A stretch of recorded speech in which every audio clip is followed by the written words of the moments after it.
the height of Western Sydney fashion combined with the team colours. Perfect. I'm Old Panther, and this is Rugby League news by fans, for fans. G'day guys, it's that time of year again, and everyone's asking, what's your ladder prediction for 2021? Well, my answer? I have no idea. And I'm not trusting yours either. Now yeah, there is usually a bit of predictability with these things. You'd use last year's results, combined with how the rosters have changed over the off-season. But last year, as we all know, was an anomaly. One of the big factors was all the injuries. And yeah, everyone blamed the 6 again rule. Everything was speeding up, we're making it like touch football. But in the end, the discussion became a bit more reasonable, and we realised it was a combination of factors. First of all, yes, they did speed up the game. But one of the big things was there was no pre-season. We had the COVID break, players just had to go home and do what they could. Their bodies simply weren't ready for it. And that's fair enough, we had 18 rounds straight, no bye rounds, no rep rounds. And then we did speed up the game a little. And this wasn't an issue just for one or two teams. It went right from the bottom all the way to the top. Take Brisbane for example. Wooden Spooners. From their spine, they had injured during the year Anthony Milford, Jake Turpin, and Tessie New, who played fullback a bit. Honourable mention to David Fifita, who spent a large chunk of the season out. And that'd be like kick out for us. He still has a pretty decent effect on the results. You can't tell me, if those 4 guys have a full pre-season, then have a full season, that they're going to get those same shocking results. Do they make the 8? I'm not sure they do. I still don't think they really had the roster for it, but particularly coaching. I wasn't a huge fan of Seibold, and I think he walked into a stacked South side, just waiting for results. They just needed a bit of a shake-up from when Madge was there. Look at them under Bennett. 3 preliminary finals in a row. Sure, they want to go the extra step, but it just goes to show they have a good roster. Go all the way to the top of the ladder to my Panthers. Now everyone said how easy we had it, and I will touch on that later. But even still, at one point, we had 7 people out. It's just, we had the depth to cover the positions. Take Kurt Capewell for example. Does anyone even realise that he was one of our starting second rowers? He got injured in our first match against Parramatta that we lost. And then Liam Martin filled the spot, made it look pretty easy, and made it his own.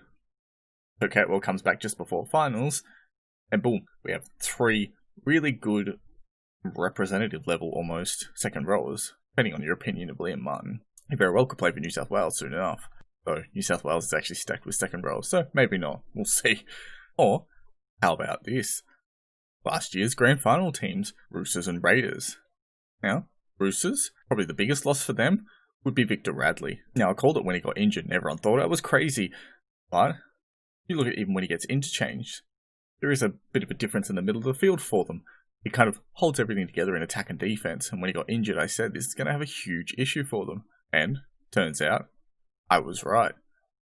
Do you think if Victor Radley was still there that they would have gone how they went? I don't think so.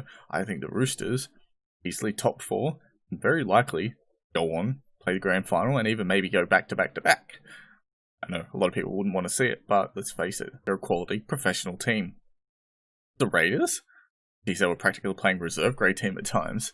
The biggest out being Josh Hodgson. It took him a few weeks to get into the groove, but through sheer force of will, they brought it back and were playing some pretty good football, particularly on the back of Jack Whiten, who I thought was actually a bit hard done by at Origin. I mean, you've got the best player of the year, who played at 5'8", was picked at centre for the state team. But anyway, that's a story for another day, but that actually really irritates the crap out of me. But look at their outs. John Bateman, Omre Gula, Josh Hodgson, Corey Horsburgh, Michael Oldfield, Bailey Simonson, Sia Soliola. See a pattern there? They were basically playing without a forward pack almost at one point. So, credit to the coaching and credit to the guys who filled in. They did an amazing job to get to where they did.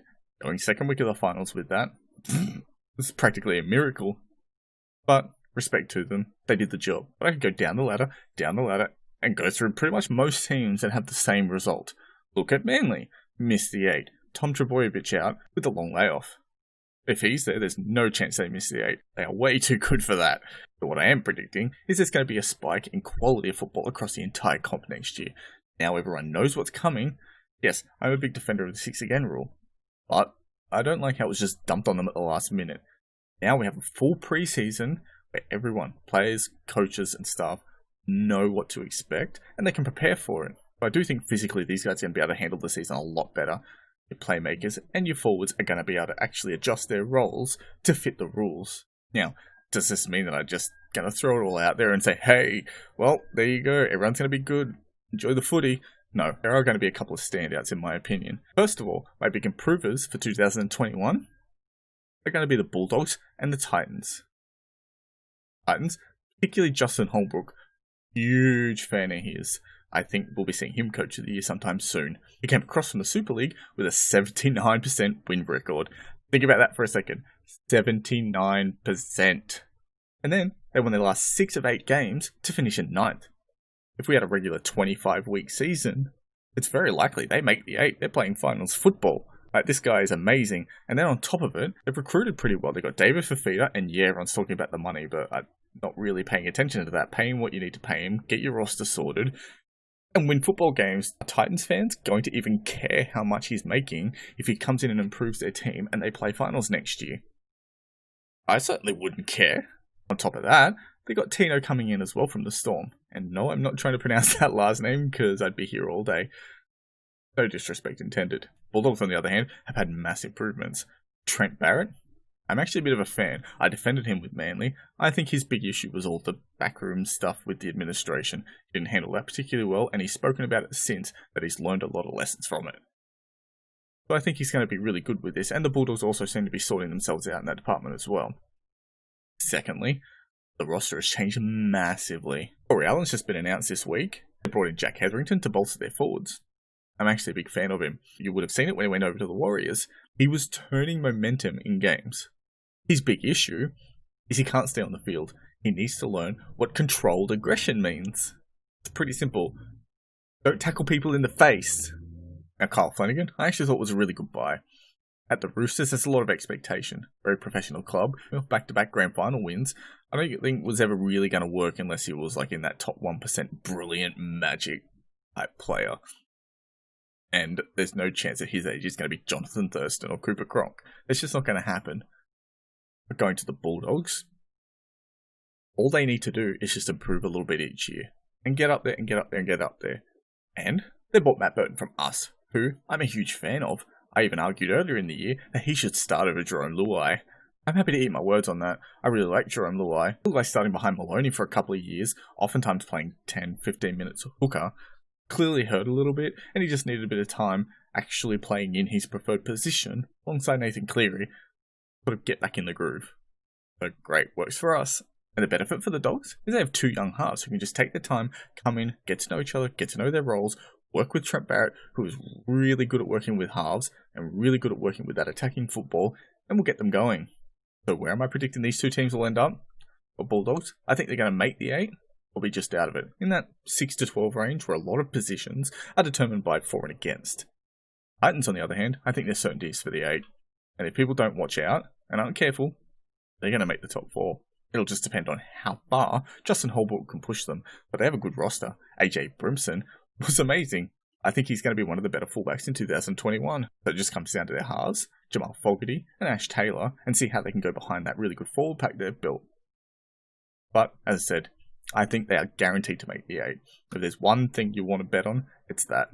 Now, my biggest concern for 2021, and yes, before you get on and go, oh my god, he's going to pick up my team. No, my biggest concern is actually my own team, the Panthers. We missed the 8 in 2019. 2020, we have a record-breaking season.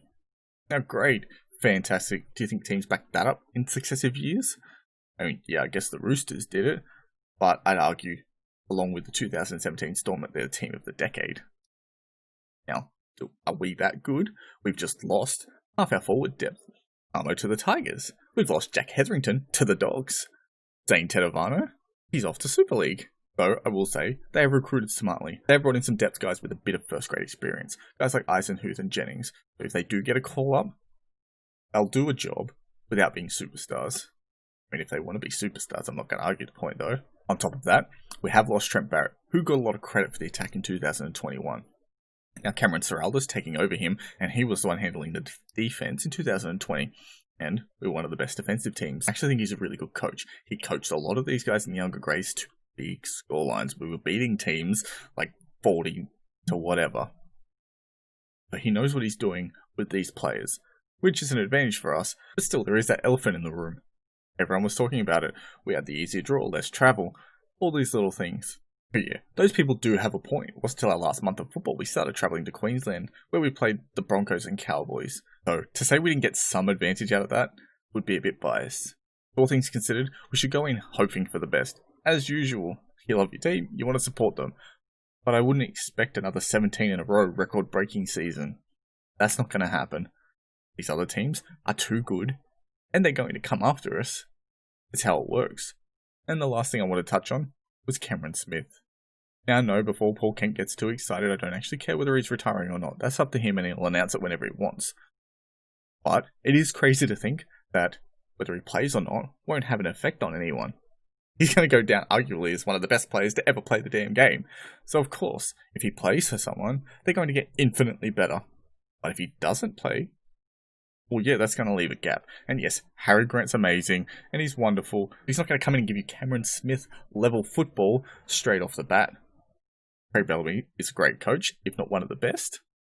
And yeah, he'll work wonders with that team. And yes, they'll likely be top 4 again. Because, let's face it, Roosters and Storm, their lull periods aren't like the rest of us, where we drop out of the 8, we're all pulling our hair, well, not me, but we're all pulling our hair out, going, oh my god, when are we going to win some games again? No, their lull is like, oh, well, I didn't come first this year, I came 4th. Poor us. What a hard life it is. But still, you can't deny that Cameron Smith is going to have an impact one way or another. Anyway, I'll leave it there, guys. Hope it helps in some way. Let me know your thoughts, maybe even your ladder predictions. Still, fun to do. Anyway, till next time.